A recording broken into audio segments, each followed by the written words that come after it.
தேவனாலும் குமாரனாகிய இயேசு கிறிஸ்துவினாலும் கிருபையும் சமாதானமும் உண்டாவதாக. ஆமென். இன்றைய செய்தியினுடைய தலைப்பு Humble yourself in the sight of Lord. கிறிஸ்து இயேசுவுக்குள்ளாக உங்கள் இருதயங்களை தாழ்த்தி கொள்ளுங்கள். நம்ம வாசிக்கேட்ட வேத பகுதி தானியேல் 4ஆம் அதிகாரம் 29வது வசனத்திலிருந்து 37 வசனங்களை நாம் வாசிக்க கேட்டோம். அதை நீங்கள் எடுத்து வைத்துக் கொள்ளுங்கள். தானியேல் 4ஆம் அதிகாரம் வசனங்கள் 29லிருந்து 37 வரை நாம் இன்றைக்கு தியானிக்க இருக்கிறோம். கடவுள் நமக்கு கொடுத்த இந்த வாழ்க்கையிலே மனிதனுக்கு மேட்டிமை, தமிழில் மேட்டிமைன்னு சொல்லுவாங்க. வேற ஏதாவது சொல்ல முடியுமா? மேட்டிமைக்கு பெருமை, ஐயோ, அகந்தை, அகந்தைன்னு ஒரு வார்த்தை இருக்குது. கொஞ்சம் சாஃப்டான வார்த்தை. அம்மா சொன்னது ரொம்ப என்னாச்சு, ரஃப், நாங்கள் ரொம்ப ரக்கு அப்படின்ற மாதிரி ஒரே அடி அடித்தாங்க. அவங்க நர்ஸ் தானே, அப்போ இன்ஜெக்ஷன் எப்படி போடுவாங்க பாருங்க. அப்போது திமிர் என்ற வார்த்தை, அகங்காரம், மேட்டிமை, அப்புறம் என்ன சொன்னீங்க, பெருமை, அப்புறம் வேற இன்னொரு வேற ஏதாவது அதுக்குள்ளே அடங்கி இருக்கிறது ஏதாவது, கர்வம், எங்கன்னு சொன்னீங்க இந்த பக்கம். அப்புறம் அப்பா அவர் பெங்களூர்காரு தமிழ் அவ்வளோ அழகாக சொல்கிறாருங்க. கர்வம், அப்புறம் ஆணவம், வேறம்மா அகம்பாவம். ஓகே, கொஞ்சம் கிட்ட சிமிலராக இருக்குது. வேறம்மா சொல்லுங்கள். நீங்கள் பேசினா தான் முழிச்சுன்னே இருப்பீங்க. அதனால தான் நாங்கள் ஒரு டெக்னிக் வச்சுருவோம், உங்களை பேச வச்சுட்டு தூங்க விடாமல் பார்த்துக்கணும். என்னம்மா என்னம்மா? திமிர்வாதம்னா வாத நோய்மா, பேரலைசிஸ் அட்டாக், பேரலைசிஸ். ஓகே சரி, அந்த திமிரையும் வாதத்தையும் ரெண்டும் ஒன்றா போட்டாங்க. இன்னும் வேற ஏதாவது ஒரு வார்த்தை சொல்ல முடியுமா? என்னம்மா?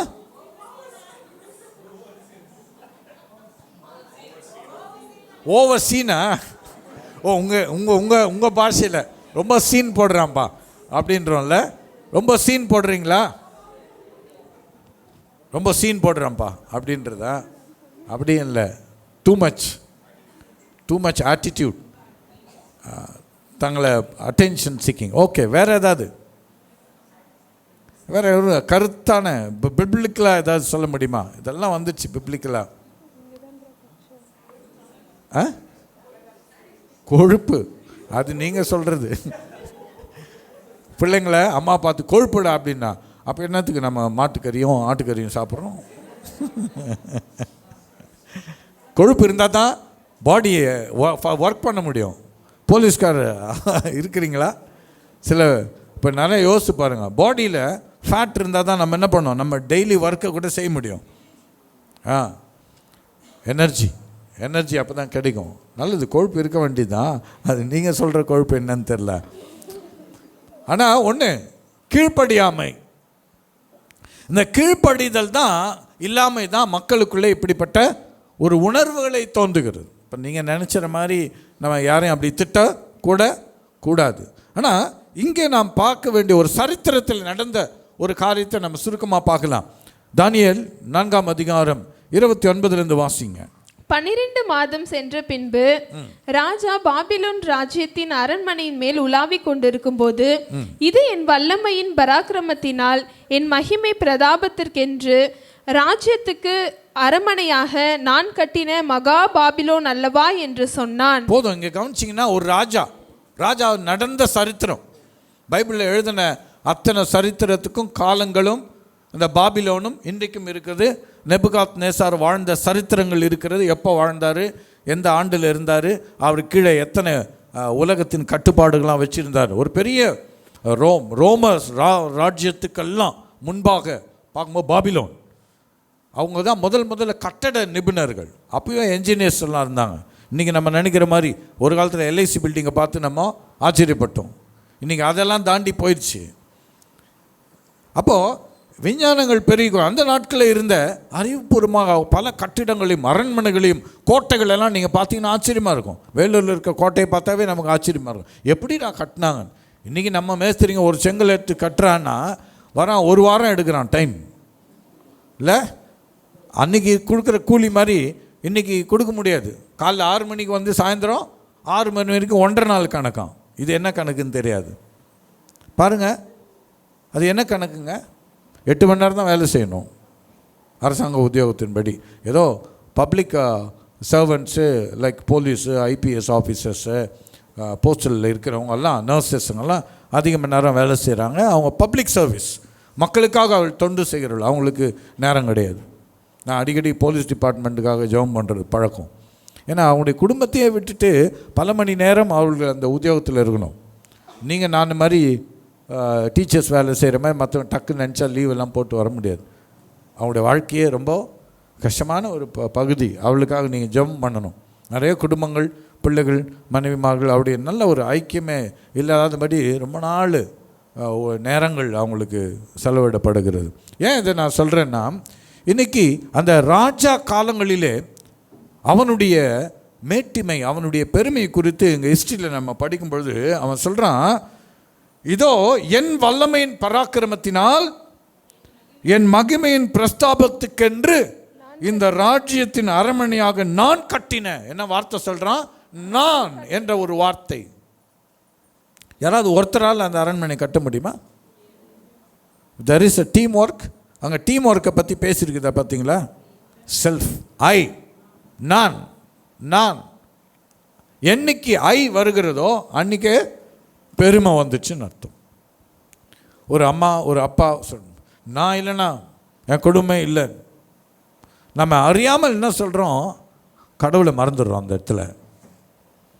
எனக்கு அருமையான தேவனுடைய பிள்ளைகளே, நான் அந்த வார்த்தை அவனை அறியாமலே கடவுளுக்கு அவன் துரோகம் செய்கிறதை, கடவுள் அதை அருவருக்கிறதை நாம் இங்கே கவனிக்கிறோம். அவர் சொல்லும்போது சொல்கிறாரு, நான் கட்டின மகா பாபிலோன் அல்லவா என்று சொல்லி, அவர் எப்படி சொல்லின்கிறார்னா அவருடைய லீஷர் டைமில் உலாவிக் கொண்டு இருக்கிறார். அப்போ அவருடைய எண்ணம் எப்படி இருக்கும்? ஒரு ராஜாவுடைய டைம் வந்து பார்க்கில் உட்காந்துக்கிறீங்கன்னு வச்சுங்களேன், ஒரு ஃப்ரீ டைம் மாடியில் நின்று அப்படியே கொஞ்சம் செடிங்களுக்கெல்லாம் தண்ணி ஊற்றி வீட்டில் இருக்கிற குருவிகள் கோழிகளுக்கு தீனி போடுற மாதிரி ஒரு டைம், இயற்கையோடு இருக்கிற ஒரு டைம், ரெஸ்டிங் டைம், இல்லை பிள்ளைகளோடு விளையாடுற டைம், ஒரு அந்த மாதிரி டைமில் அவருக்குள்ள எண்ணம் பார்த்தீங்கன்னா பெருமையான ஒரு எண்ணம். அவன் கட்டின கட்டிடங்களையும் அரண்மனையும் பார்த்து அவனுக்கு மிக ஒரு பெருமை வந்துடுச்சு அவனை அறியாமல். அதுக்கு பேர், அந்த வார்த்தை வந்து அரகண்டாக இருந்துச்சு கடவுளுக்கு முன்பாக. அவனுடைய எண்ணங்கள், நினைவுகள் கடவுளுக்கு முன்பாக அருவருப்பை உண்டாக்கிவிட்டது. உன் கூட இருந்த மினிஸ்டர்ஸை மறந்துட்ட, உனக்கு வேலை செய்த சேவகர்களை மறந்து விட்டாய், உனக்கு வேலை செய்த உன் மனைவி, உன் குடும்பங்கள் எல்லாரும் ஆர்கனைஸ் பண்ணியிருப்பாங்கல்ல. ஒரு பில்டிங்கை கட்டணுன்னா எவ்வளோ பேர் இருப்பாங்க? அது சித்தாள்லேருந்து மேஸ்திரியிலேருந்து அதுக்கு தேவையான அத்தனை ஆளுங்களும். அப்போ இன்றைக்கு மனிதனுடைய உணர்வுகள், ஒரு பெரிய பொறுப்பு, ஒரு பதவி வந்தவுடனே நான் தான் இது பண்ணேன், நான் இல்லைனா யாருமே செய்ய முடியாது. அஃப்கோர்ஸ் ஆண்டவர் உன்னை ஒரு தலைமைத்துவம் வைத்திருக்கிறார் என்றால் அந்த தலைமைத்துவத்தின்படி நாம் மற்றவர்களை சரியாக நடத்தி அந்த பர்பஸை சால்வ் பண்ணுறோம். இப்போ வச்சுங்க, இந்த பின்னாடி இருக்கிற சின்ன சர்ச்சை நம்ம ஃபாஸ்டிங் ப்ரேயருக்காக கொஞ்சம் ரெடி பண்ணோம். ஏன்னா ரொம்ப நாள் அது சரியாக உபயோகிக்கப்படலை, அதை உபயோகப்படுத்த வேண்டும் என்பதற்காக கொஞ்சம் ரெடி பண்ணோம். அப்போ ஆர்கனைஸ் பண்ணி, அப்போ டேவிட் அண்ணா என்ன சொன்னார்? உதவி செய்த அத்தனை பெயர்களையும் சொன்னார். எங்கேயாவது அங்கே டேவிட் அண்ணா நான் அதை செஞ்சு முடிச்சிட்டேன் அப்படின்னு எனக்கு ஃபோன் பண்ணி நீங்கள் சொன்னீங்க அதை முடிச்சிட்டேன் நான் அப்படின்னு சொன்னாரா? இல்லை. அப்போ டீம் ஒர்க், நல்லா கவனிங்க. திருச்சபை என்பதும் டீம் ஒர்க். இது எல்லாமே நாம் நமக்குள்ளே வளர்த்து கொள்ளுகிற ஒரு ஆவிக்குரிய அனுபவங்கள் வர வேண்டும். நான் தான் எல்லாம் பண்ணேன் அப்படின்னு ஒருபோதும் நமக்குள்ள அந்த பெருமை வரக்கூடாது. இன்றைக்கி நிறைய காரியங்களை பார்க்கணும். கடவுளுக்கு விரோதமாக நாம் அறியாமல் நிறைய விஷயத்தை சொல்கிறோம். நான் இல்லைன்னா ஒன்றுமே இல்லைங்க, நான் இல்லைன்னா ஒன்றுமே இல்லை. என்னை 2 வருஷத்துக்கு முன்னாடி என்னுடைய வேலை ஸ்தலத்தில் கேட்டாங்க, நீங்கள் திரும்பி வருவீங்களான்னு. நான் சொன்னேன், நான் செய்த வேலை, கடவுள் எனக்கு கொடுத்த பொறுப்பு ஓட்டத்தை நான் முடிச்சிட்டேன். அதுக்கப்புறம் இந்த இடத்துல நான் இருப்பேன் என்றால் நான் ஒரு சுயநலக்காரன், ஏன்னா இந்த பதவி இன்னொருத்தனுக்கு வரணும், அவனுக்கு வரவிடாமல் நானே என் பணியை தொடர்வது கடவுள் விரும்புகிறது அல்ல. எனக்கு ஒரு ஓட்டம் கொடுத்தாரு, அந்த ஓட்டம் முடிஞ்சிச்சு. அடுத்தவர்கள் பயனடைய வேண்டும். ஒரு குடும்பம், ஒருத்தன் புதுசாக ஒருத்தன் அப்பாயிண்ட் ஆனா அவனை நம்பி குடும்பம், பிள்ளைகள், ஒரு சந்ததி உருவாகல. இன்றைக்கி நமக்கு என்னென்னா, எல்லாம் நானே சம்பாதிக்கணும், எல்லாத்தையும் நானே எடுத்துக்கணும். 10,000 ரூபாய் வருதா, 10,000 20,000 எனக்கே வேணும், 30,000 எனக்கே வேணும், 50,000 எனக்கே வேணும். இப்படியெல்லாம் மக்கள் பண ஆசை இன்றைக்கி மக்களிடத்தில் தவறான வாழ்க்கைக்குள்ளே நடத்தி விடுகிறது. நான் ஏன் இதை சொல்லுகிறேன் என்றால், இன்றைக்கி நம்ம வாழ்க்கையில் நாம் நினைக்க வேண்டிய காரியங்கள் என்ன? ஒரு சாதாரண உலகத்திலே நமக்கு இவ்வளோ பெரிய பிரச்சனை, அநியாயமும் அக்கிரமும் நடக்கிற உலகத்தில் நம்ம இருக்கிறோம். இந்த டீம் ஒர்க் நம்மால் ஏன் அப்படி நினைக்கக்கூடாது? நம்ம எனக்கு இருக்கிற அதே வலி தானே மற்றவர்களுக்கு இருக்கும் அப்படின்ற உணர்வு ஏன் இன்றைக்கி நமக்கு வரமாட்டேங்குதுன்னு தான் தெரியல. நம்ம என்ன நினைக்கிறோம், கடவுளிடத்தில் ஏன் கடவுள் என்னை இப்படி வச்சுருக்கிறார். அந்த சகோதரனுக்கு நான் சொல்லுவேன், தம்பி நீ ஒன்றுத்துக்கு கவலைப்படாத, கடவுள் உன் பக்கம் இருக்கிறார், நீதி நியாயம் உங்ககிட்ட இருக்குது, என்ன நடந்தாலும் யாராலையும் ஒன்றும் செய்ய மாட்டாது. நீ நம்ப மாட்டீங்க, அவனை ஏமாற்றினேன். அவருடைய மாமா இறந்துட்டார், அவனுடைய சகோதரி வீட்டில் இருக்கிற பிள்ளைங்களும் யாரும் இல்லை, சகோதரி மட்டும்தான், தாயும் இறந்துட்டாங்க. ஆனால் இன்றைக்கி வரைக்கும் அந்த சொத்து அவர் தான் பார்த்துட்ருக்கிறாரு, கல்யாணமும் ஆகலை. அவர் என்ன விஷயம் தெரியுங்களா? ஏன் இதை நான் சொல்கிறேன்னா, வயசானவங்க சரி தங்களுக்குன்னு எதையுமே வச்சுக்க விரும்பலை, மற்றவர்களுக்கு கொடுக்க தான் இன்றைக்கி சுயம் இல்லாத ஒரு வாழ்க்கை பெற்றோருடைய வாழ்க்கை. ஒரு அப்பா அம்மாவை வாழ்க்கையில் நம்ம எடுத்திங்கன்னா எப்படியோ நீங்களும் அப்படி தான் உங்கள் வாழ்க்கையில் நீங்களும் அப்பா அம்மாவை மாற போகிறீங்க. அப்போ உங்கள் பிற்காலத்தில் நீங்கள் எப்படி நடக்க வேண்டும் என்கிற உண்மையை, சத்தியத்தை, நீதியை நீங்கள் அறிந்து கொள்ளணும். அதனால் ஒருபோதும் தேவையற்ற ஆசை நமக்கு வரக்கூடாது. இந்த உலகத்தில் நாம் எதையும் எடுத்துன்னு போகிறது இல்லை. கடவுள் பேரை சொல்லி இன்றைக்கி நிறைய பேர் கடவுள் பணம் கேட்குறாரு, காணிக்க காணிக்க காணிக்க ஏமாத்துறோம். உலகத்தில் நிறைய பேர் டிவியெல்லாம் போட்டு நடத்துகிறான், இதான் பண்ணுறான். என்ன பண்ணுறான்? பணம் நம்ம காணிக்க கொடு, நான் ஜெபம் பண்ணுறேன்னா. ஆண்டவர் எங்கே பைபிளில் சொல்லிக்கிறாரா? உங்கள் சர்ச்சு பாஸ்டருக்கு காசு கொடு, நான் அவருடைய ஜெபத்தை மட்டும் கேட்குறேன், டோக்கன் வாங்கிக்கோ, 1000 ரூபாய் ஒரு ஜெபத்துக்கு சொன்னாரா? எங்கே அது பைபிள் வாசிக்கிறீங்களா இல்லையா? வாசித்தீங்கன்னா நம்மெல்லாம் தப்பு செய்ய மாட்டோம். ஏன்னா இன்றைக்கி நமக்கு என்ன நினைக்கிறோம், கடவுளுக்கு பணம் கொடுத்துட்டா எல்லாம் சரியாயிடுங்க. இல்லவே இல்லை. மகா உன்னதமான கடவுளுக்கு அற்பமான என் காசு, அவருக்கு சொந்தமான பூமி அவருடையது எல்லாம். நானே அவருக்கு தான் சொந்தம், நானே எனக்கு சொந்தம் அல்ல. அதனால தான் நீ உனக்கு சொந்தம் அல்ல மீட்கப்பட்ட பாவி, நீ உனக்கு சொந்தம் அல்ல. இந்த சரீரம் கடவுளுடையது, இது கோயில். ஆமென். இதை எப்படி நம்ம வச்சுக்கிறோம்னா, ஒன்றும் இல்லாததுக்கு நம்ம பாருங்கள் எவ்வளோ பொறாமை, போட்டி, சொன்னீங்களே அகந்த, பெருமை, மேட்டிமை, இதெல்லாம் அது உள்ளே இருக்குது. கீழ்ப்படியாமல் கடவுளுக்கு நீ நான் கீழ்ப்படிந்திருந்தால் இவ்வளோ அகந்த வருமா, இவ்வளோ பெருமை வருமா? கீழ்ப்படியாமல் இருந்தால் அத்தனையும் நீங்கள் சொன்னீங்களே கொழுப்பு, அத்தனையும் நீங்களே போட்டுங்க. உங்களே நீங்கள் யோசித்து பாருங்கள், எவ்வளோ எவ்வளோ எவ்வளோ நம்முடைய தவறுகள் இருக்கிறது. ஒரு சுயம், எனக்கு எனக்கு எனக்கு வேணும், மற்றவங்களுக்கு கொடுக்கூடாதுன்ற ஒரு விஷயம். எனக்கு அருமையானவில்லை. இங்கே கவனிச்சிங்கன்னா இந்த ராஜாவும் அந்த மிஸ்டேக் தான் பண்ணார். தான் கீழே வேலை செய்தவர்களை கனம் பண்ணல. இவ்வளோ மந்திரிகள் இருந்தாங்க, இவ்வளோ என் ஜனங்கள் இருந்தாங்க, இவ்வளோ பேர், லட்சக்கணக்கான பேர் வேலை செஞ்சுருப்பான். அவளெல்லாம் கூப்பிட்டு ஒரு விருந்து பண்ணி, இந்த கட்டடம் கட்டினதுக்கு, இந்த அரண்மனைக்கு உங்கள் கட்டினதுக்கு மகிமை நீங்கள் எல்லாரையும் சாருப்பா. நீங்கள்லாம் வேலை செய்யலாம், இவ்வளோ அழகாக வந்திருக்குமா? ஒரு ஆர்டிஸ்ட், சித்திரம் செய்கிறவர் அங்கே பணி செய்யலைன்னா அது அழகாக இருந்திருக்குமா? நீங்கள் நினைக்கலாம், நான் தான் அவனுக்கு கூலி கொடுக்குறேனே. கூலி கொடுக்கலாம், ஆனால் யாராவது வீடு கட்டி நல்ல அழகாக கிரகப்பிரவேசம் நடத்தும் போது நிறைய பேர் ரொம்ப நல்லா கட்டியிருக்காங்க பிரதர், யார் பிரதர் மேஸ்திரி கேட்குறாங்களா இல்லையா? கல்யாணத்துக்கு போகிறோம், சாப்பாடு சூப்பராக இருந்துச்சு, மட்டன் பிரியாணி செம்ம டேஸ்ட்டு, எங்கப்பா ஆம்பூர் பிரியாணியா, யாருங்க அந்த பாய் கேட்குறோமா இல்லையா? ஏன் யாராவது சொல்கிறோமா கல்யாணத்தில், மாப்பிள்ளை நான் தான் செஞ்சேன் சொல்ல முடியுமா? இந்த விஷயத்தில் தான் நாம் எல்லாரும் தவறு பண்ணுகிறோம். இங்கே ராஜா கடவுளை மறந்து அவர் கொடுத்த ஜனங்கள், அவர் கொடுத்த, இன்னைக்கு யோசித்துங்க, உலகத்தில் நீங்களும் நானும் மனுஷன் தனிமையாக இருப்பது நல்லதுன்னு தான் ஏற்ற துணையை கடவுள் கொடுத்தார். தனியாக இருப்பது அவ்வளோ டேஞ்சர்னு சொல்லி தான் துணையை கொடுக்குறார். அப்போ இவ்வளோ பெரிய ராஜா தனக்கு கீழே நின்ற அத்தனை மக்களையும் அவன் அசால்ட்டாக என்ன பண்ணிட்டான், அவர்களை நிராகரித்து விட்டான்.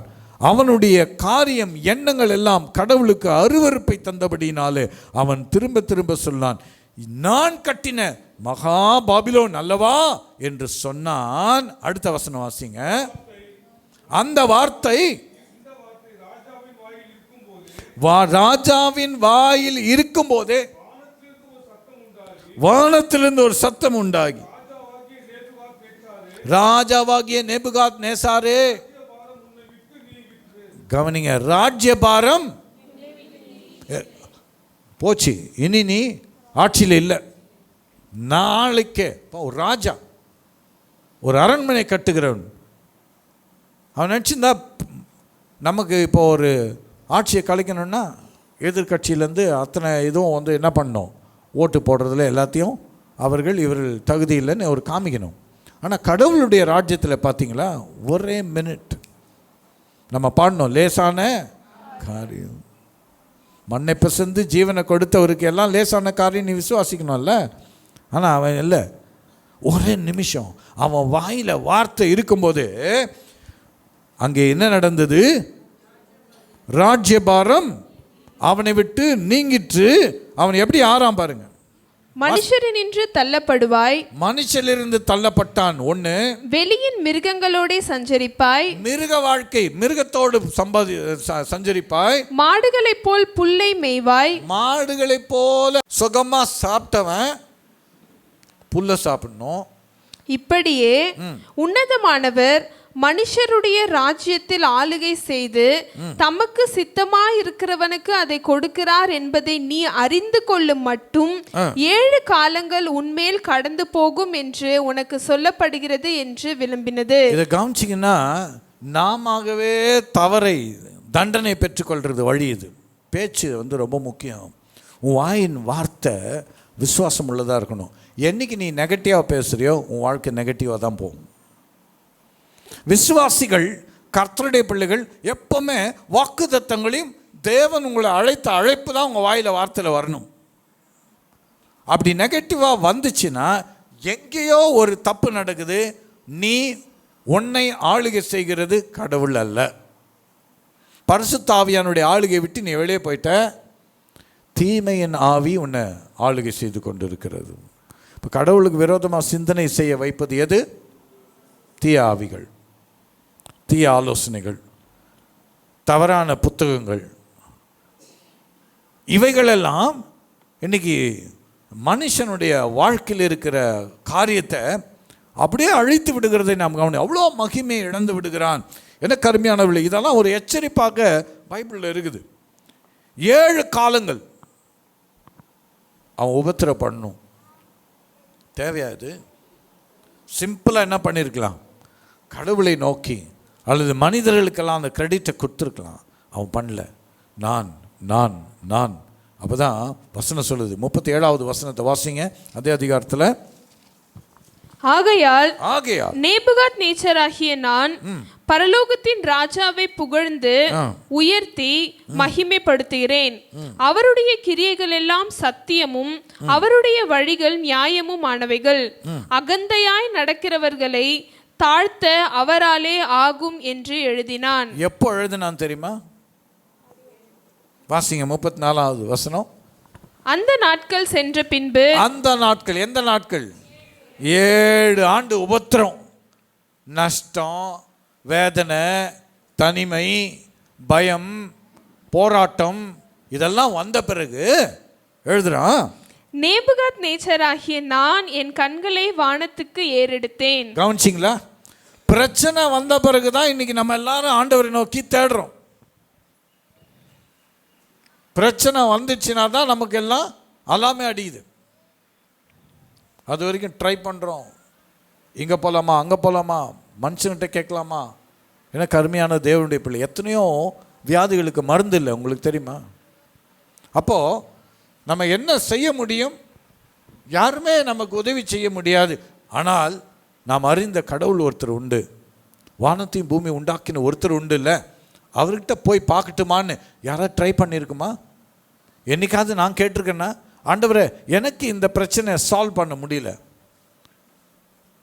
சிறிய ஒரு பழக்கத்தை உங்களுக்கு சொல்லித்தரேன். எந்த வேலையானாலும் சரி, நீ துவங்குவதற்கு முன்பு ஏசப்பா கிட்ட சொல்லு, ஆண்டவரே இந்த காரியமாக நான் போகிறேன், எனக்கு அதில் ஒன்றும் தெரியாது, கையில் ஒப்படைக்கிறேன். அங்கே எந்த மனுஷனோட பேச போகிறேன், யாரிடத்துலேருந்து எனக்கு இந்த காரியத்துக்கு பதில் கிடைக்க போது, எனக்கு சுமூகமாக அந்த காரியத்தை முடிக்க ஞானம் தாரும், அறிவு புத்தியை தாரும், கையில் இந்த ஜாபை ஹேண்ட் ஓவர் பண்ணிட்டு போகிறேன் அப்படின்னு நீங்கள் கடவுள்கிட்ட, ஆண்டவர்கிட்ட, ஏசப்பா கிட்ட சொல்லிவிட்டு ஜெபம் பண்ணிவிட்டு போங்க. எந்த வேலையாக இருக்கட்டும், சமையல் பண்ணால் கூட, நான் தினத்தில் சொல்லி கொடுத்துருக்கிறேன், சமையல் பண்ணாலும் சரி, நீங்கள் எங்கே ஒரு வெளியிடத்துக்கு போனாலும் கர்த்தருடைய விசுவாசிகள் ஆண்டவரிடத்தில் ஜெபித்து சொல்லிட்டு தான் போகணும். ஆனால் நம்ம செய்கிறதே கிடையாது, ஒரு சிலரை தவிர. ஏன்? இயேசு எப்போவுமே உள்ளத்தில் சிந்தனையில் இருக்கிறவனால் தான் செய்ய முடியும். இயேசு என்றைக்கும் இந்த கோயிலில் எல்லாரும் சொல்லுங்களேன், இந்த கோயிலில் எல்லாரும் சொல்லுங்கள், இந்த கோயிலில் கையை வச்சு சொல்ல மாட்டிங்களா பாண்டி சார்?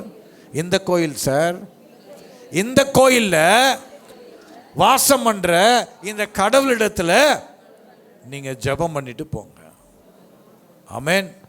ஏன்னா கர்த்தர் அந்த ஜெபத்தை ஏறெடுக்க, ஏன் தெரியுமா? அவர் அங்கீகரிக்கிறாரு, நீ ஆண்டவருக்கு கீழ்ப்படிந்து ஆண்டவர் கையில் இருந்தோ அந்த காரியத்தை ஒப்பு கொடுக்குற.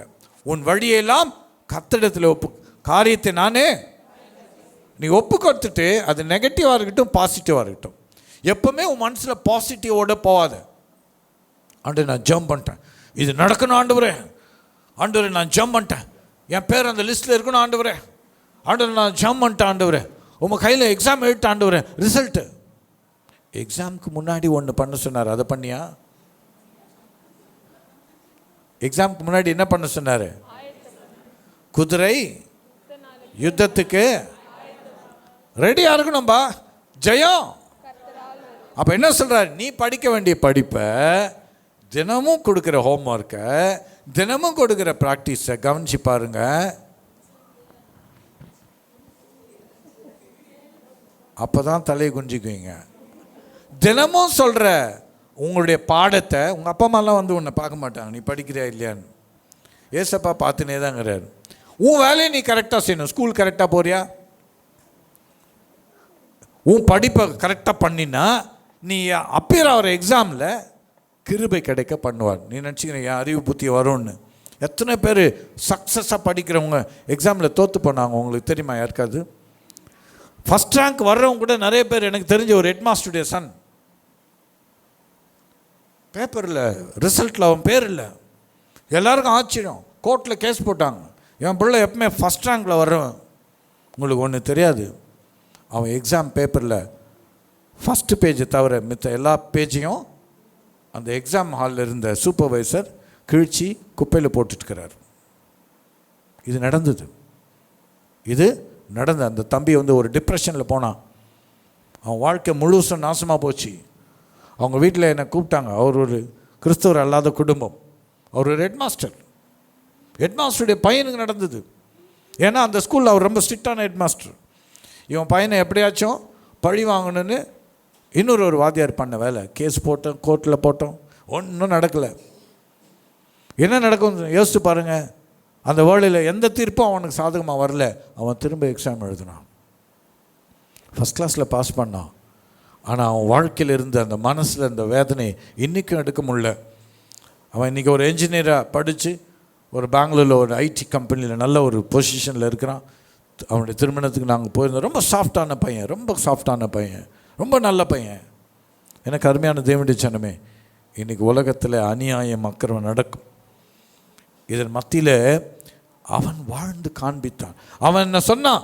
நான் தூக்கு போட்டுன்னு சாவுறேன். அவங்க அப்பா அம்மாலாம் பயந்தாங்க. அவனை தனியாக விடுறதுக்கு பயந்தாங்க. அவன் முழுசும் டிப்ரெஷனில் போயிட்டான். எனக்கு அருமையான தேவனுடைய ஜனமே, வாழ்க்கை என்பது போராடி ஜெயிக்கிறது தான் வாழ்க்கை. எல்லாமே ஈஸியாக வந்துடுச்சுன்னா அது இல்லை வாழ்க்கை. எல்லாருக்கும் பணம் இருக்குது, எல்லாருக்கும் சொத்து இருக்குது, எல்லாருக்கும் படிப்பு இருக்குது, எல்லாம் அழகாக இருக்கிறான், எல்லாருக்கும் பைக் வச்சுன்னுக்கிறான். இப்போ ஒரு கல்லூரியில் படிக்கிறவங்களுக்கு நிறைய விஷயம் தெரியும், ஸ்கூலுக்கு போகிறவங்களுக்கு நிறைய விஷயம் தெரியும். பசங்க அவன் பாரு என்ன மாதிரி சைக்கிள் வச்சுன்னுக்கிறான், 10,000 ரூபாய் அந்த சைக்கிள். பேசுகிறேன் இல்லைப்பா, பேசுகிறோம், என்ன மாதிரி சைக்கிள் பாடுறா, நமக்கு இல்லையே, அவன் போய் ஆண்டு எனக்கு மட்டும் இல்லையா. அவங்க அப்பா அம்மா யோசிப்பான், அவனுக்கு தெரியாது அவன் வீட்டில் இருக்கிற கஷ்டம் நஷ்டம். அந்த சின்ன வயசில் அவங்களுக்கு புரியாது, சொன்னாலும் புரியாது. அவங்களுக்கு தேவை தான் இச்சிக்கிறது வேணும். அது 2 நாள் தான், அது உதப்பட்டுன்னு கிடக்கும். அது அப்புறம் இந்த ஃபோன் தான் வேணும், அது கொஞ்ச நாள் தான், அது உதப்பட்டுன்னு கிடக்கும். இந்த பொண்ணு தான் வேணும் கல்யாணத்து வரைக்கும், அதுக்கப்புறம் எல்லாம் உதப்பட்டுன்னு கிடக்கும். இப்படி தான் நடக்கும். எல்லாம் மனுஷனுடைய ஆசை, எல்லாம் வேஷம். ஆண்டவர் சொல்கிறார் எல்லாம் மாயை. பிரசங்கி சாலமோன் சொல்கிறார் எல்லாம் மாயை, எல்லாம் மாயை காத்து கொண்டார். ஆனால் கியூரியாசிட்டி இருக்கலாம், கற்றுக்கொள்ள வேண்டிய வாஞ்சை விருப்பம் இருக்கணும். ஒரு பாய்னா எப்படி இருக்கணும், பாய் மாதிரி இருக்கணும். நீங்கள் விழுந்து எழுந்த வீர தழும்புக்காக கர்த்தரை சோத்தரிக்கிறேன், ஏன்னா நீங்கள் பாய்ஸ். ஆனால் உங்களை காப்பாற்றினாரு பாருங்க, தலையில் அடி இல்லாமல், பெரிய ரண சிகிச்சைக்கு போகாமல் ஒருத்தன் ஸ்டிச் போடணுன்னாங்க. நல்ல ஒரு நர்ஸம்மா இருந்தாங்க, ரோஸம்மா இருந்தாங்க, ரோஸ் மேரி இருந்தனால, மேரி ஜோஸ்பின்ல இருந்தனால அவங்க சொன்னாங்க இதுக்கு ஸ்டிச்சஸ் தேவையில்லை, எப்படியா மெடிக்கலில் காசு கறந்துடலான்னு பார்ப்பான். கர்த்தர் இந்த 2 பிள்ளைங்களும் காப்பாற்றினார். அப்போ யோசிங்க, தேவனுடைய கிருபை இல்லை, அனுக்கிரகம் இல்லைன்னா நம்ம ஒன்றுமே இல்லைங்க. சும்மா நடந்தே போயிருப்பான், வீட்டை பூட்டிட்டு தான் தூங்கிட்டு இருப்பான். மேலேருந்து எங்கேயோ ஒரு ஃப்ளைட்டு ஸ்ட்ரெயிட்டாக என்னாச்சு, வீட்டு மேலே தான் விழுந்து எரிஞ்சிச்சு. அது போய் எத்தனை பேர் போனாங்க உங்களுக்கு தெரியுமா? எனக்கு தெரிஞ்ச ஏன் சொல்கிறேன்னா, எல்லாவற்றுக்கும் தேவ கிருபை வேணுங்க. பைக்கை ஓட்டினாலும் எல்லாத்திலும் ஆண்டவரை நீங்கள் முன்னாடி வைக்கணும். அதுக்கு தான் சொல்கிறேன், இங்கே நெபுகாத் நேசார் என்ற ராஜா கர்த்தரை முன்பாக வைக்காதனாலே அவன் வாழ்க்கையில் பிரச்சனை. பின்பு அவன் கடவுளை அறிந்து கொண்டான், பின்பு அவன் உணர்ந்தான், அறிக்கை செய்தான். என்ன நடந்துச்சு தெரியுமா? அவன் என்ன வார்த்தை சொன்னான் தெரியுமா? கர்த்தரை தொழுது கொண்டது மட்டுமல்ல, வாசிங்க, பூமியின் குடிகள் எல்லாம் ஒன்றும் இல்லை என்று எண்ணப்படுகிறார்கள். இப்பதான் புரிஞ்சிச்சு, பா மாமாவது மச்சாவது மனுஷனாவது, எனக்கு மனுஷன்தான் முக்கியம், பூமியில் இருக்கிற எல்லாரும் எனக்கு அவங்க இல்லைன்னா நான் இல்லைங்க அப்படின்னு சொல்றியே. வசனத்தை வாசிங்க. அவர் தமது சித்தத்தின்படியே வானத்தின் சேனையையும் பூமியின் குடிகளையும் நடத்துகிறார். ஆமென். வானத்தின் சேனைகள் யாரு? தூதர்கள். சொல்லுங்க, வானத்தின் சேனைகள் யாரு? அது கூட இருக்கிற நட்சத்திரங்கள், விண்மீன்கள், அவை அத்தனையும் வானத்தின் சேனைகள். கூட்டமான நட்சத்திரங்கள் தேவ தூதர்களை குறிக்கிறதுன்னு சொல்றாங்க. எப்படியோ அதன் சிருஷ்டிகள், வானத்தில் வைக்கப்பட்ட அத்தனையும் இயற்கைகளும் அதில் உள்ளவைகளும் தேவதூதர்களும் எல்லாரும் கடவுளுடைய சித்தத்தின்படி தான் நடத்தப்படுறாங்க. பூமியின் குடிகளையும் அவர் நடத்துகிறார். நீ பிரதமர் மோடியா இருந்தாலும் அவரை நடத்துறது யாருங்க? ஆமென். நீங்கள் இப்போ ஒரு ப்ரேயர் ரிக்வஸ்ட் வந்துச்சு, ஜெபம் பண்ணுங்க. இந்தியா தேசம் முழுசும் சர்வாதிகாரம் வரணும் அப்படின்னு முயற்சிக்கிறாங்க. ஆனால் மைனாரிட்டி எல்லா மக்கள்லாம் அதுக்கு எதிரடையாக இருக்கிறாங்க. தயவுசெய்து நீங்கள் எல்லாரும் ஜெபம் பண்ணுங்கன்னு ஒரு விண்ணப்பம் ஒரு புறஜாதியார் அனுப்புகிறார். யார்? ஒரு ரிட்டையர்ட் பிடிஓ ஆஃபீஸர், எங்களுடைய அசோசியேஷனுக்கு அவர் தலைவராக வச்சுருக்கிறோம் எங்கள் ஏரியாவில். அவர் அனுப்புகிறார் காலையில், இதற்காக ஜெபம் பண்ணுங்க.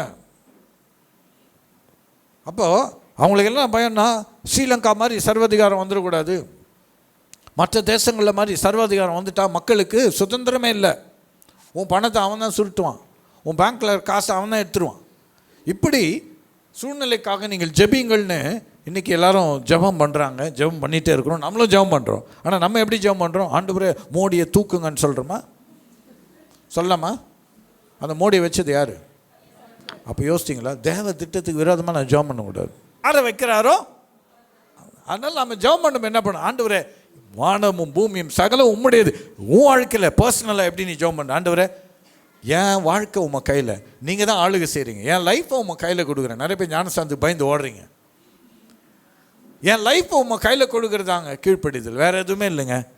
என் வீட்டுக்காரர் ரட்சிக்கப்படட்டும், நிச்சயமாக சொல்கிறேன், நீ கீழ்ப்படி வரைக்கும் உன் வீட்டுக்காரு உணர்வுள்ள உனக்குள்ளேயே நீ ஆண்டவரை என்ன பண்ணுற, இன்னும் ரெசில் பண்ணுற, இன்னும் ஆண்டவருடைய சத்தத்தை கேட்குறோமா இல்லையா?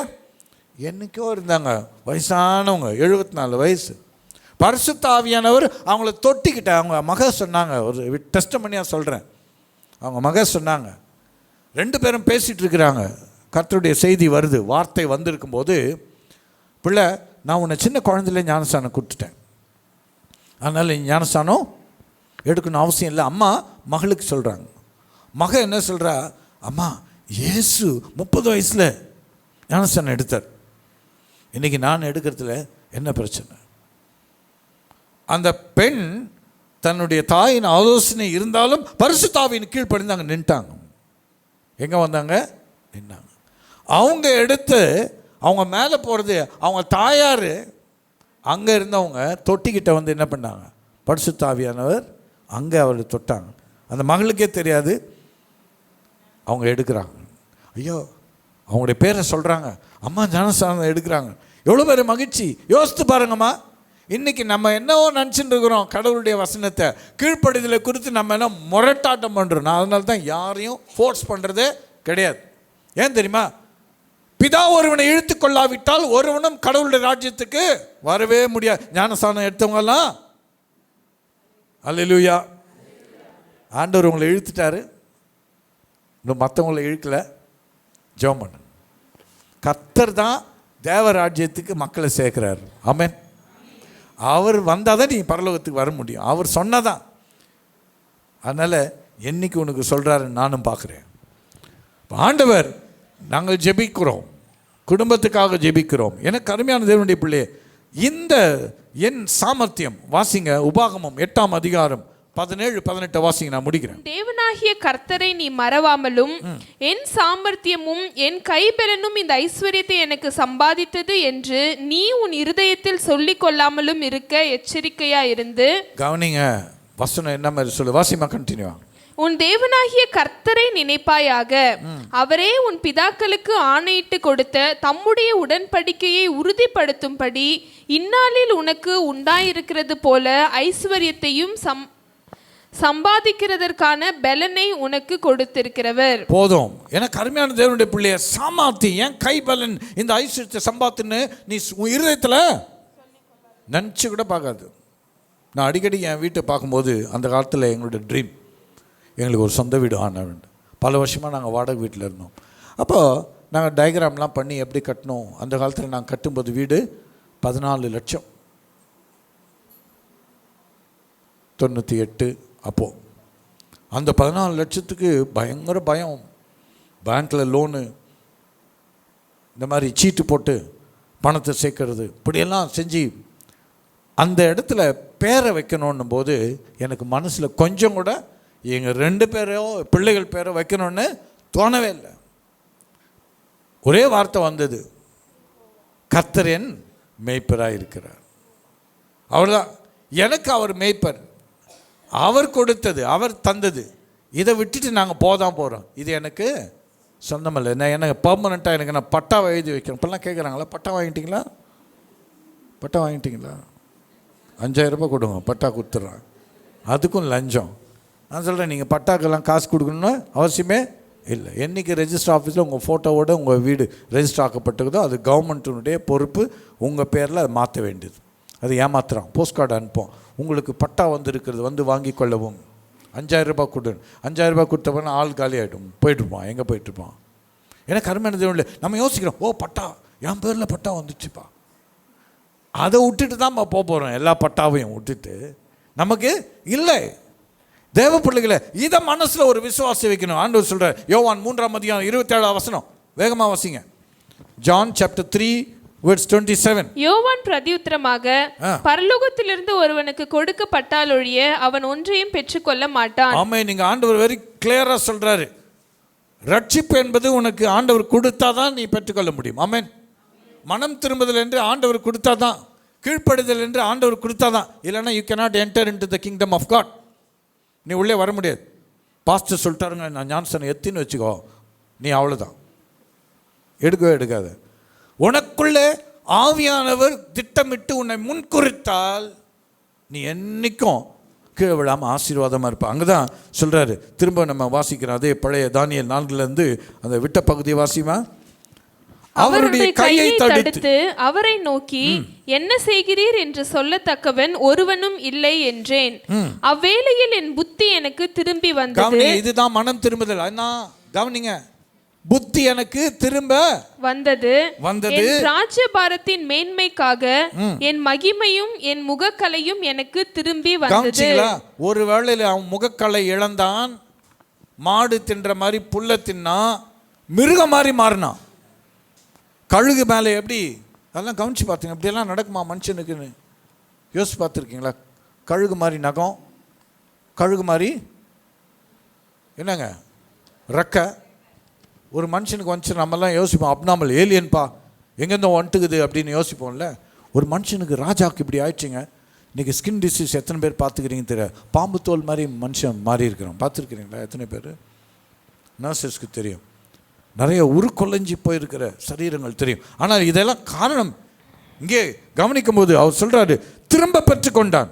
என் மந்திரிமாரும் என் பிரபுக்களும் என்னை தேடி வந்தார்கள். கவனிங்க, மந்திரிமாரெல்லாம் ஓட்டான், பயந்து ஓட்டான், கூட இருந்தவங்க எல்லாம் ஓட்டான், சொந்தக்காரெல்லாம் ஓட்டான், என் ஜனம் என் மக்கள் மனுஷனை தான் நம்புவேன் விட்டுட்டு ஓட்டான். அப்புறம் என் ராஜ்யத்திலே நான் ஸ்திரப்படுத்தப்பட்டேன், அதிக மகத்துவமும் எனக்கு கிடைத்தது. ஆகையால் நேபுகாத் நேச்சராகிய நான் பரலோகத்தின் ராஜாவை புகழ்ந்து உயர்த்தி மகிமைப்படுத்துகிறேன். அவருடைய கிரியைகள் எல்லாம் சத்தியமும் அவருடைய வழிகள் நியாயமும் ஆனவைகள். அகந்தையாய் நடக்கிறவர்களை தாழ்த்த அவராலே ஆகும் என்று எழுதினார். ஆமென். அதனால இதை விட ஒரு ஆழமான சத்தியத்தை வசனம் நமக்கு சொல்லி கொடுக்க எளிதா ஒரு ஹிஸ்ட்ரியிலேருந்து ஆண்டவர் சொல்றாரு. அப்போ அந்த அகந்தை கடவுளுக்கு முன்னாடி மட்டும் தாழ்த்தி கொள்ளும். போராட்டம் வரட்டும், பிரச்சனை வரட்டும், எந்த சூழ்நிலை வரட்டும், இழப்புகள் வரட்டும், தரித்திரங்கள் வரட்டும், கைவிடப்படுற சூழ்நிலை வரட்டும், போராட்டம் வரட்டும், வியாதிகள் வரட்டும், ஆண்டவர்கிட்ட தாழ்த்தி என்னை பரிசோதித்து ஆண்டவரே நீ கீழ்ப்படிஞ்சு பாருங்கள், நிச்சயமாக உங்கள் வாழ்க்கை செழித்து தான் இருக்கும். ஹல்லேலூயா. நீங்கள் வெட்கப்பட்டு போகவே மாட்டீங்க. நீங்கள் கையிட்டு செய்கிற தொழில் ஆசீர்வதிக்கப்படும். காரணம் தெரியுமா? நான் கர்த்தருக்கு உண்மையாக இருக்கிறேன், கர்த்தருக்கு கீழ்ப்படுகிறேன், நான் தேவனுடைய பிள்ளை. இந்த உலகத்தின் தீங்கு, இந்த உலகத்தின் சாபம், அசுத்த ஆவியினுடைய கிரியை என் வீட்டை ஒன்றும் செய்ய முடியாது. பில்லி சுனியமா இயேசுவின் நாமத்தில் ஒன்றும் ஓடிட்டு இருக்கும். உன் பேரை காட்டவுடனே அங்கே போயிடும். இவன் ஆண்டவரோட தொடர்பு வச்சுருக்கு, இவனுக்கும் எனக்கும் சம்பந்தம் இல்லை. ஹல்லேலூயா. கண்களை மூடி ஆண்டவரிடத்தில் கொடுப்போமா? ஆண்டவரே, இந்த கால வேளைக்காக நன்றி செலுத்துகிறோம். நேபுகாத் நேச்சாரனுடைய வாழ்க்கையில் நாங்கள் கற்றுக்கொண்ட அந்த பாடத்துக்காக நன்றி செலுத்துகிறோம். எங்களையும் ஒரு பொருட்டன்று நாங்கள் எண்ணிக்காதபடி, எங்களால் எல்லாம் கூடும் நான் செய்வேன் என்று சுயத்தை எடுத்து தாழ்த்தி, ஆண்டவரே நீரன்றி நான் இல்லை, உம்மால் அன்றி என்னால் ஒன்றும் செய்யக்கூடாது ஆண்டவரே, இந்த நம்பிக்கையோடு பாடுகிறோம், விசுவாசிக்கிறோம், செயல்படுகிறோம், கீழ்ப்படுகிறோம். எங்களையும் எங்கள் திருச்சபை குடும்பங்களையும் எங்கள் வாலிப பிள்ளைகளையும் உயர்த்தி தாங்க, ஆசீர்வதிங்க. அவருடைய எதிர்காலம் செழித்திருக்க, அவருடைய படிப்பு செழித்திருக்க, அவங்க போக்கும் வரத்தும் பாதுகாக்கப்பட நான் ஜெபிக்கிறேன். உம்முடைய இரத்தத்துக்குள், உம்முடைய வார்த்தைக்குள், கிருபைக்குள் ஒப்படைக்கிறேன். எங்கள் திருச்சபை குடும்பங்கள் ஒவ்வொருவரையும் பேர் பேராக ஆசீர்வதிக்க நாங்கள் வேண்டுதல் செய்கிறோம். இயேசு கிறிஸ்துவின் நல்ல நாமத்தில் பிதாவே, ஆமென். என் ஆத்துமாவே கர்த்தரை சோத்திரி, என் முழு உள்ளமே அவருடைய பரிசுத்த நாமத்தை சோத்திரி. என் ஆத்துமாவே கர்த்தரை சோத்திரி, கர்த்தர் செய்த சகல உபகாரங்களையும் மறவாதே. ஆமென்.